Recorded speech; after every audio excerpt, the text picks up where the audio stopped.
Hello friends, മഴതോരും മുംബൈയിലേക്ക് എല്ലാവർക്കും സ്വാഗതം. അങ്ങനെ നമ്മുടെ മനു കടപ്പാട്ടേക്ക് വന്നിട്ടുണ്ടല്ലോ. വന്ന് അലീനെ കാണുന്നുണ്ട്. അപ്പോൾ അലീനയുടെ കാര്യങ്ങളൊക്കെ സംസാരിക്കണ കൂട്ടത്തിൽ അലീന പറയാനുണ്ട്, എത്ര ദിവസമായി മനുവായിട്ട് നിന്ന് ഇങ്ങോട്ട് വന്നിട്ടെന്ന്. ആഹാ, അപ്പോൾ എന്നെ കാണാനായിട്ട് നിനക്ക് താല്പര്യമുണ്ടല്ലേ, എന്നെ കാണാതിരിക്കാൻ പറ്റുന്നില്ലേ എന്നൊക്കെ ചോദിക്കുകയാണ്. അപ്പോൾ തന്നെ അലീനയ്ക്ക് ചെറിയൊരു നാണമൊക്കെ വരുവാണ്. അല്ലെങ്കിൽ തന്നെ ഈ പറയുന്ന ആൾ ഞാൻ ഇവിടുന്ന് പോയി കഴിഞ്ഞാൽ മൊത്തത്തിലങ്ങ് കട്ട് ചെയ്യും, ഒരു മിസ്ഡ് കോൾ പോലും ചെയ്യാറില്ല. ആ ആളാണോ ഇങ്ങനെയൊക്കെ പറയുന്നത്? ശരിക്കും നിനക്കെന്നെ ഇഷ്ടമുണ്ടാന്ന് ചോദിക്കുക കേട്ടോ. അതിന് അലീന മറുപടി പറയുന്നുണ്ട്, എനിക്കിഷ്ടമുണ്ട്. പക്ഷേ എന്ന് പറയുമ്പോൾ തന്നെ നമ്മൾ കൃഷ്ണമോൾ അങ്ങോട്ട് വരുന്നുണ്ട്. കൃഷ്ണമോൾ വന്നിട്ട് കളിയാക്കൊണ്ടോ രണ്ടുപേരെയും. എന്നിട്ട് പറയുന്നുണ്ട്, അതേ മനുവേട്ടാ, ഈ കൊല്ലപ്പള്ളിക്കാരൊന്നും കൂടുതൽ അലീന ചേച്ചിയായിട്ട് അടുക്കണ്ട. അലീന ചേച്ചി തട്ടിക്കൊണ്ട് പോകാനുള്ള ആ ഒരു ഉദ്ദേശമൊക്കെ അങ്ങ് മാറ്റി വെച്ചേക്കേട്ടോ, അവരൊന്നും അത്ര നല്ലവരല്ല എന്നൊക്കെ ഇങ്ങനെ പറയുമ്പോൾ പെട്ടെന്ന് അലീന അത് താക്കീത് ചെയ്യാട്ടോ, കൃഷ്ണമോളെ അങ്ങനെയൊന്നും പറഞ്ഞേക്കരുതെന്ന്. ചെടി കുറുമ്പി നിനക്ക് ഞാൻ വെച്ചിട്ടുണ്ട് എന്നിങ്ങനെ മനു കൃഷ്ണയോട് പറയണം. അപ്പോൾ ഗംഗാധരൻ കൂടെ വന്നിട്ടുണ്ടല്ലോ. അപ്പോൾ ഗംഗാധരനാണെങ്കിൽ നേരെ ബാലചന്ദ്രനെ കാണാനായിട്ട് മോളിൽ പോയിട്ടുണ്ട്. ഇന്ന് തിരിച്ചു പോവുകയാണ്, അതിന് മുന്നേ ഒരു ഉപദേശം കൊടുക്കാനായിട്ട്. പക്ഷേ ബാലചന്ദ്രൻ അതൊന്നും ചെവി കൊള്ളുന്നില്ല. കേൾക്കുകയാണെങ്കിലും പറയാണ്, നിങ്ങളുടെ സഹോദരിയുടെ അഹങ്കാരം ഒന്നും തീരാൻ പോകുന്നില്ല. പക്ഷേ ബാലചന്ദ്ര, കുറച്ചുകൂടെ ഒന്ന് ക്ഷമിച്ചൂടെ? നിനക്ക് ഇത്രത്തോളം പകയുണ്ടോ അവളോടൊന്ന് ചോദിക്കുക. പകയോ? തുടങ്ങിയതല്ലേ ഉള്ളൂ, എവിടെ തീരുമോ? ഇനി ഒരിക്കലും തീരില്ല. സ്വന്തം ഭാര്യയ്ക്ക് വിവാഹത്തിന് മുമ്പ് ഒരു ബന്ധമുണ്ടെന്നും അതിലൊരു കുഞ്ഞുണ്ടെന്നും അതിനെക്കൊണ്ട് അനാഥാലയത്തിൽ എറിഞ്ഞിട്ട് രഹസ്യമായിട്ടാണ് എന്നെ കല്യാണം കഴിച്ചെന്നൊക്കെ വർഷങ്ങൾക്ക് ശേഷം അറിയുമ്പോഴേ എന്താവും? സ്വന്തം പെങ്ങളറിഞ്ഞാൽ എന്താവും? ഓർത്ത് നോക്കിയോ? ഒന്നേ അവൾ ഇവിടുന്ന് കളഞ്ഞിട്ട് പോവും, ഡിവോഴ്സ് വാങ്ങിച്ചു പോവും, ഇല്ലെങ്കിൽ ആത്മഹത്യ ചെയ്യും. ഇത് തന്നെയാണ് വൈജ ചെയ്യുന്നത്. ശരി, ഇനി ആരും എന്നോട് കൂടുതൽ മത്സരിക്കാണെന്ന് വരണ്ട. അങ്ങനെ എന്തേലും അവളിപ്പോൾ ആശുപത്രി കിടക്കുന്നുണ്ടല്ലോ, കഴിക്കാൻ പോലും വയ്യ, മലമൂത്ര വിസർജനം പോലും കിടന്നുകൊണ്ടാണ് ചെയ്യുന്നത്. എന്നാൽ പോലും മനസ്സിലിരിപ്പ് എന്താണെന്ന് എനിക്ക് നന്നായിട്ട് അറിയാം. ഒന്ന് ആരോഗ്യം വെച്ചിട്ട് വേണം ഡിവോഴ്സൊക്കെ വാങ്ങണമെന്നും ഞങ്ങളെയൊക്കെ പുറത്താക്കണമെന്നും അലീനെ അടിച്ച് ഓടിക്കണമെന്നും ഇതൊക്കെയായിരിക്കും അവളുടെ ചിന്ത. എങ്ങനെ കേസിന് പോട്ടെ, അവളെ കൊണ്ടുപോയി കോടതിയിൽ കേസ് കൊടുക്കണം, അതാണ് വേണ്ടത്. സാക്ഷി പറയാനായിട്ട് നിങ്ങൾ സഹോദരന്മാരും എല്ലാവരും വരണം. എനിക്ക് ഒറ്റ സാക്ഷി വേണ്ട, ഒരൊറ്റ ഒരാൾ മതി, അലീന. അവൾ മാത്രം എനിക്ക് മതി. കാണിച്ചു കൊടുക്കാൻ ഞാൻ.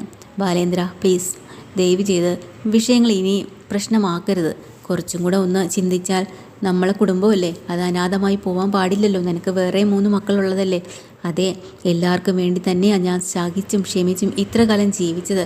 എനിക്ക് എങ്ങാട്ടാ നിങ്ങൾക്ക് അറിയൂലേ ഞാൻ എങ്ങനെയായിരുന്നു എന്ന്? അവൾ ഒരിക്കലെങ്കിലും അവളെ അനുസരിച്ചിട്ടുണ്ടോ? ഞാൻ പറയുന്നത് കേട്ടിട്ടുണ്ടോ? ഒരു ഭാര്യ എന്ന രീതിയിൽ അവളിൽ നിന്നൊരു സ്നേഹം എനിക്ക് കിട്ടിയിട്ടുണ്ടോ? അഹങ്കാരം അഹന്തയും തലയ്ക്ക് പിടിച്ച് അവൾ എന്തോ ആണെന്നുള്ള രീതി, അതൊന്നും മാറാൻ പോകുന്നില്ല. ശരി, എന്തായാലും വൈജയോട് നമ്മൾ ചില കാര്യങ്ങളെല്ലാം സംസാരിക്കുന്നുണ്ട്. ഞാനിപ്പോൾ എന്തായാലും ഇറങ്ങാം. പൊക്കോ. പക്ഷെ ഒരു കാര്യമുണ്ട്, പോയപ്പോൾ തന്നെ കുറച്ച് ദിവസം കഴിയുമ്പോൾ തിരിച്ച് വരേണ്ടി വരും. പെങ്ങൾ തന്നെ വീണ്ടും വീണ്ടും വിളിച്ച് വരുത്തും. നീ വൈജയെ ദേഷ്യം പിടിപ്പിക്കുന്ന രീതിയിൽ ഒന്നും പറയാനോ ഒന്നും പോകരുത്. ഞാൻ അവളുടെ കാല് പിടിച്ച് ഒതുങ്ങി മാറിയിരിക്കണമല്ലേ? എന്നെക്കൊണ്ടതിന് പറ്റില്ല. അവളെ പ്രകോപിപ്പിക്കേണ്ട അങ്ങറ്റം വരെ ഞാൻ ചെയ്തുകൊണ്ട് തന്നെ ഇരിക്കും. അവൾ ഏതുവരെ പോകണമെന്ന് എനിക്കൊന്ന് കാണണമല്ലോ. എന്തായാലും ഞാൻ പറയാനുള്ളത് പറഞ്ഞു, പോവാണ് എന്ന് പറഞ്ഞ് യാത്ര പറഞ്ഞിറങ്ങുമ്പോൾ തന്നെ ബാലചന്ദ്രൻ പറയാണ്, അതെ പോകുന്നതൊക്കെ കൊള്ളാം, അലീന ബ്രേക്ക്ഫാസ്റ്റൊക്കെ ഉണ്ടാക്കി വെച്ചിട്ടുണ്ടാവും, കഴിച്ചിട്ട് വേണം പോവാൻ. മടിയൊന്നും കാണിക്കണ്ട, സ്വന്തം പെങ്ങളുടെ മകളാണ് എന്നൊരു ഓർമ്മ മനസ്സിലുണ്ടായിരുന്നാൽ മാത്രം മതി. അങ്ങനെ താഴേക്ക് വരുമ്പോൾ അവിടെ മനു നിൽക്കുവാണല്ലോ. അപ്പോൾ ബ്രേക്ക്ഫാസ്റ്റ് എടുക്കാനായിട്ട് അലീനയോട് പറയാണ്. അത് കഴിഞ്ഞ് അപ്പോൾ അലീന സംസാരിക്കുന്നുണ്ട്, മനുവിനോട് സംസാരിച്ചുകൊണ്ട് നിൽക്കുകയാണ്. കാര്യങ്ങളിപ്പം എല്ലാവരും അറിഞ്ഞു. കൊല്ലപ്പള്ളിയിലുള്ളവരും കടപ്പാട്ടുള്ളവരും ആരും ഒന്നും അറിയരുതെന്ന് ഞാൻ ഈ വീട്ടിലേക്ക് കയറി വന്നത്. പക്ഷേ അറിയാൻ പാടില്ലാത്തവരെല്ലാവരും അറിഞ്ഞു. എന്നാൽ അറിയേണ്ട ഒരാളുണ്ട്, എൻ്റെ അമ്മ. അവർ മാത്രം ഇതൊന്നും അറിഞ്ഞിട്ടില്ല. ഇനിയിപ്പോൾ അറിഞ്ഞാലും എന്നോടുള്ള വിരോധവും ഒക്കെ മാറുമോ എനിക്കൊന്നും അറിയില്ല.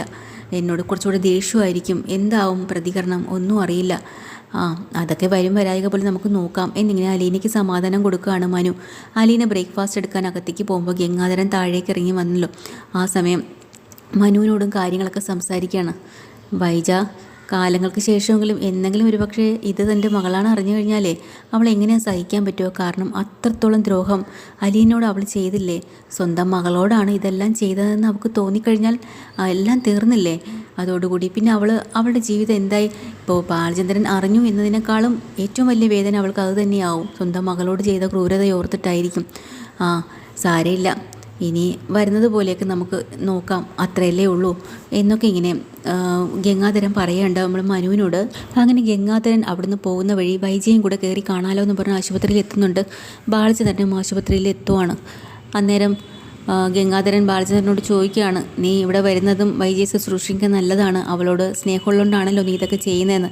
പക്ഷേ ബാലചന്ദ്രൻ പറയാം, അതൊക്കെ എൻ്റെ കടമയാണ്, ഹോസ്പിറ്റൽ ബില്ലടയ്ക്കണം, അത് ചെയ്യണം, ഇത് ചെയ്യണം, അതുകൊണ്ട് മാത്രം ഞാൻ ചെയ്യുന്നതേ ഉള്ളൂ. അല്ലാതെ കാപട്യത്തിൻ്റെ മുഖംമൂടി അണിഞ്ഞു കിടക്കുന്ന നിങ്ങളുടെ സഹോദരിയോട് എനിക്ക് പ്രേമമോ ഒന്നുമല്ല, അത് നിങ്ങൾ മനസ്സിലാക്കണം, വെറുപ്പാണ് അവളെ, എനിക്ക് വെറുപ്പ് എന്നൊക്കെ ഇങ്ങനെ പറയുമ്പോൾ വീണ്ടും ഗംഗാധരൻ വല്ലാതെ ആവുക കേട്ടോ. കാരണം ബാലചന്ദ്രനോട് ഇനി ഇതിൽ കൂടുതൽ എന്ത് പറഞ്ഞിട്ടും കാര്യമില്ല. അദ്ദേഹത്തിൻ്റെ മനസ്സ് അത്രമാത്രം കല്ലായി പോയിരിക്കുന്നു. എല്ലാവരും കൂടെ ചേർന്ന് ചതിക്കുകയല്ലേ ചെയ്തത് ബാലചന്ദ്രനെ. അതുകൊണ്ട് തന്നെ അദ്ദേഹത്തിന് കൂടുതലായിട്ട് ഒന്നും പറയാൻ കഴിയുന്നില്ലെങ്കിലും വൈജയോട് ചെന്ന് സംസാരിക്കുന്നുണ്ട്. വൈജയ്, എത്രയും വേഗം നീ സുഖപ്പെട്ട് വീട്ടിലെത്തും, വിഷമിക്കണ്ട. ചെന്നാലും നീ ബാലചന്ദ്രനോട് വഴക്കുണ്ടാക്കാനോ ഒന്നും നീ നിൽക്കരുത്. നീ അവനെ അനുസരിച്ച് നല്ലൊരു ഭാര്യയായിട്ട് നീ ജീവിക്കണം എന്നൊക്കെ